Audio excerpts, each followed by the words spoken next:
Shalom to the nation of Israel. This Barzal coming in the spirit and power of Yahweh Bahashem, Yahushai Bahashem, Racha Kodash.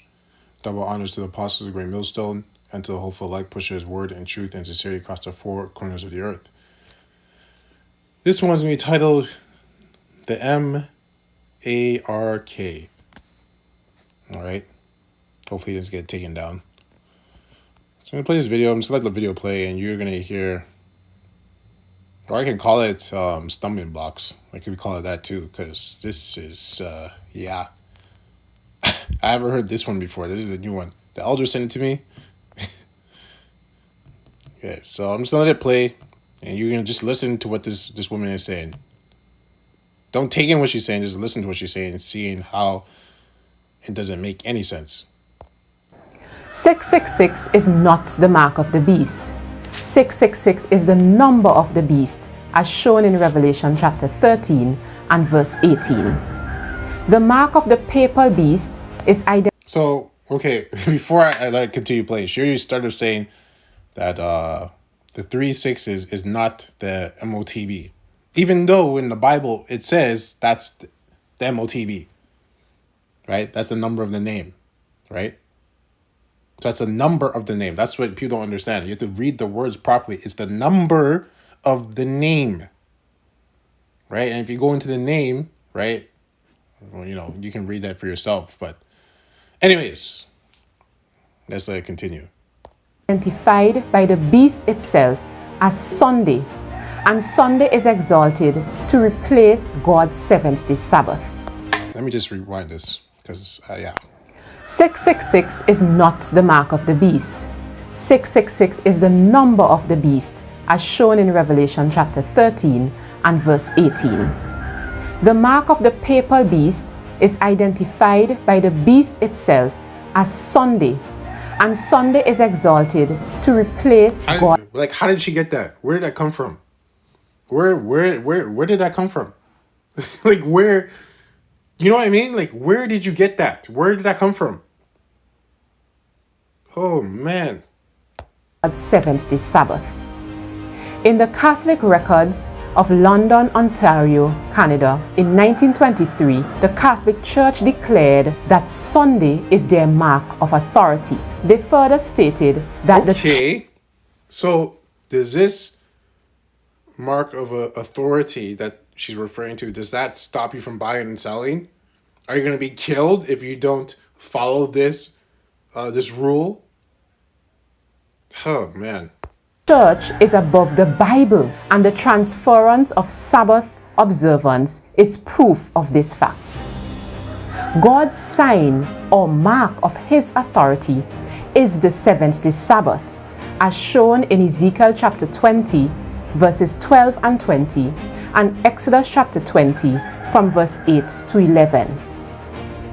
Very soon, Sunday exaltation will be enforced by law with penalty, and you will have to choose between God's sign and the mark of the beast. Who will you obey? Join us to learn more. What? Please rewind what you just said. Law with penalty, and 20, and Exodus chapter 20 from verse 8 to 11. Very soon, Sunday exaltation will be enforced by law with penalty, and you will have to choose between God's sign and the mark of the beast. Who will you? Okay. Oh my gosh. Okay. Oh man. I don't even. Yeah. This is. Obey. Yeah. Join us to learn more. Join us on Telegram, Thusia SDA Global Sentinel. And remember to get a copy of this book, The Global Sunday Law by Nyron Medina. Check it out on Amazon. The Global Sunday Law.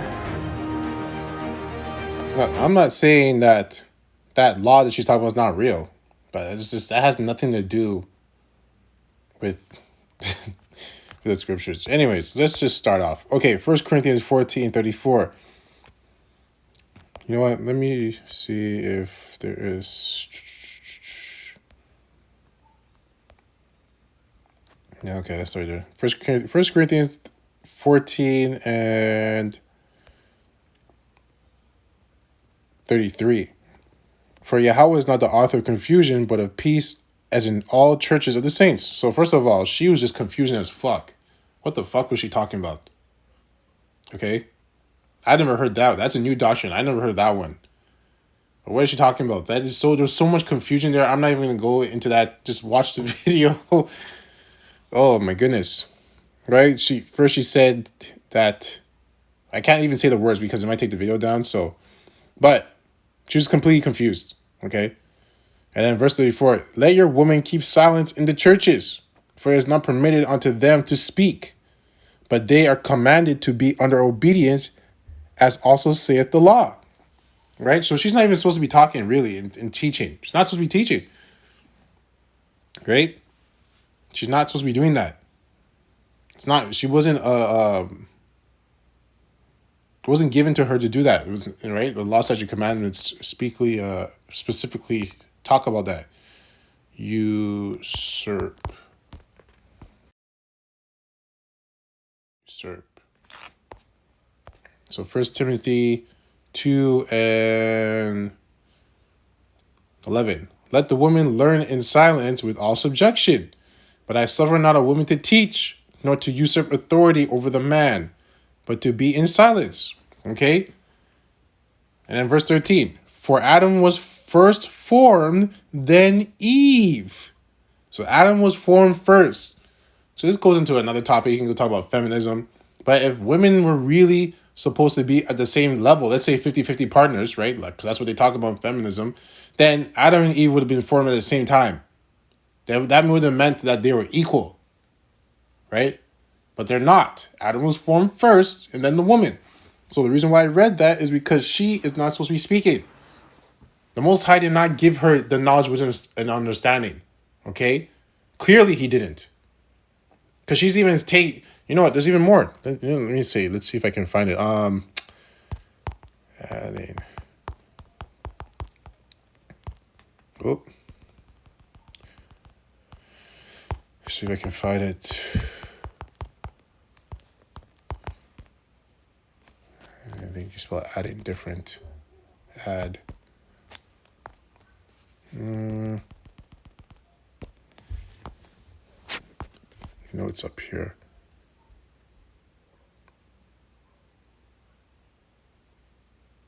Yeah, there you go. Baruch the Alvashim Shai. Revelation 22 and 18. For I testify unto every man that heareth the words of the prophecy of this book. If any man shall add unto these things, Yahweh shall add unto him the plagues that are written in this book. So you're not supposed to be adding to the scriptures. That's what she's doing. She's adding. Where does it say anything about this whole Sunday law? Where is that in the scriptures? Where is that? That's why I said, like, where did that come from? How did you connect that to the scriptures? Where is that in the scriptures? Hey. Oh, man. Man. Okay. Go 1 Peter.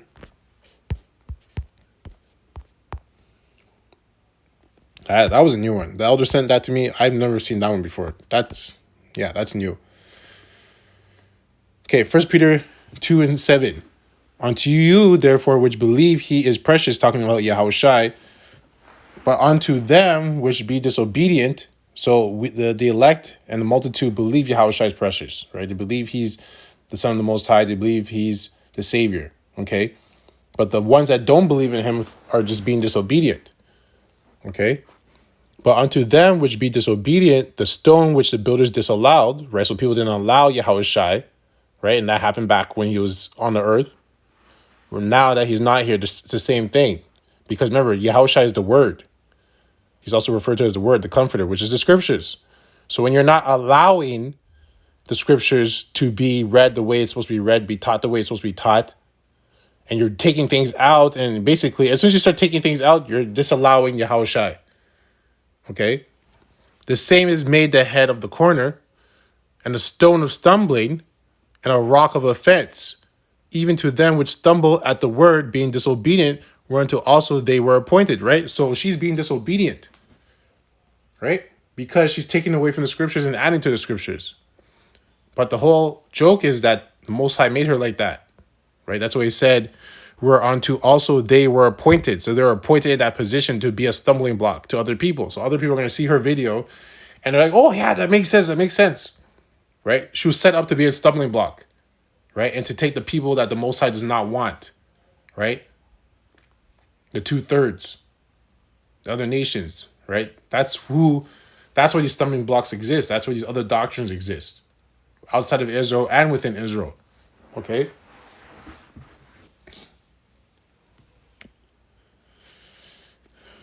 So we go Revelation. Almost there. 11:9. Oh.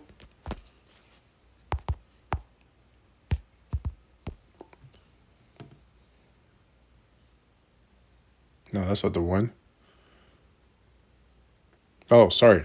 Slakia. Romans 11:9. Romans 11:9. And David said, let their table be made a snare and a trap and a stumbling block and a recompense unto them. Right? So that's what happens. You're going to see a bunch of these doctrines that are going to be stumbling blocks unto themselves. So these people are preaching this doctrine, but it's a stuff that they're in there with, they are their own stumbling block. Okay? And them as a stumbling block is going to cause other people to stumble. Right? And they're all going to stumble into a ditch. Right? And this is a prayer that was put out. And you can see it happening. Like I said, within Israel and outside of Israel. So Revelation 13 is the last one. Like that's why I said she's taking away and adding to the scriptures. Revelation 13:15, and he had power to give life unto the image of the beast, that the image of the beast should both speak and cause that as many as would not worship the image of the beast should be killed. So if you don't worship the image of the beast, you're gonna be killed. Now the so-called law she was talking about, she didn't mention anything about if you don't follow the law, you're gonna go. It's life-threatening, like you're gonna die. Right? She's not once mentioned that. Okay. Verse 16, and he causes all, both small and great, rich and poor, free and bond, to receive a mark in the right hand or in their forehead. So what that mark that she's referring to, right? Or the M-A-R-K, it has nothing, it doesn't talk about anything going in your hands or you not being able to buy or sell goods if you have it or if you don't have it. Right? I didn't hear anything about that. You see what I mean? Oh, Slack, I didn't even read that. I jumped ahead. Slack, yeah. Revelation 13:17. And that no man might buy or sell save he that had the mark or the name of the beast or the number of his name. Right? So what she's talking about doesn't make any sense. Doesn't make any sense. Anyways, I'd like to close out by saying, Kahala Yahweh, Bahashem Yahushai, Bahashem Racha Kwadash. Double honors to the apostles of Great Millstone and to the hopeful elect, pushing his word in truth and sincerity across the four corners of the earth. Abad, Babal, Kwam Yasharallah, and Shalom.